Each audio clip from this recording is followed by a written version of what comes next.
Good morning, everybody. Today, I just wanted to go over the Roses and Thorns assignment one more time as it is due tomorrow by 6 p.m., Friday, 6 p.m.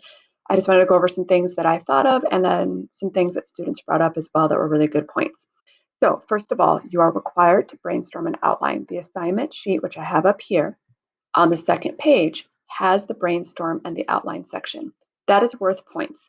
The reason I'm making it worth points is because good writing is planned. So I want you to plan, I want you to outline so that way you get as best of a score as possible. Okay, in regards to the assignment itself, the general gist is think about roses. They're absolutely beautiful, then they have these thorny stems, which is a great metaphor for life in general. Okay, so what we're asking you to do is to write two paragraphs where you think about roses and thorns in Romeo and Juliet from a character's perspective, as well as roses and thorns in a TT, TS, or TW perspective, meaning it reminds you of something else that you've read, reminds you of your own life, reminds you of the world in general. Okay.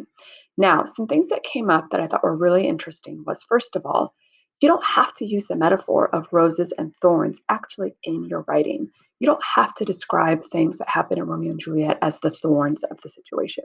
Can you? Definitely. But I would like you to then, in that first sentence of your first paragraph, hone in on the fact that you're going to be using that metaphor throughout, right?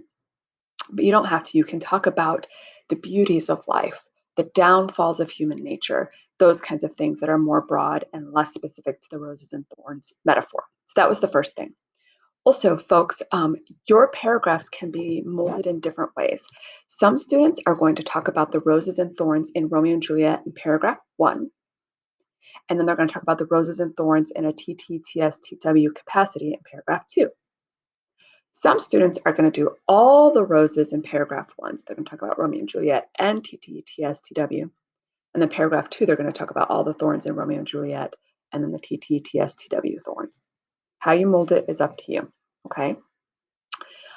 Remember, folks, that I want specific details. Contextual support, aka quotes and paraphrases, are not required, but I highly encourage them. Wink, wink, nod, nod. Okay. It is due by Friday, 6 p.m. You should not wait till Friday afternoon to start this, okay? It is worth 50 points. That is more than any of our study guides or any of our quizzes thus far, okay? You can post questions to the discussion board on Google Classroom, or you can email me directly. I do want you to know this. From about 10 to 3 tomorrow, I will not be available. That's on Friday. So what I mean by that is if you have a question, you need to post it or email it to me before 10 o'clock tomorrow.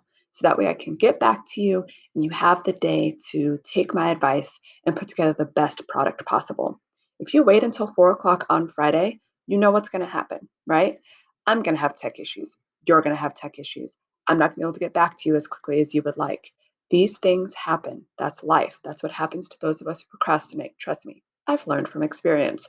So you need to be looking at this assignment today. You need to be thinking of questions today and tomorrow morning, sending them to me or posting them to the discussion board before 10 a.m. so that they can get addressed. Okay.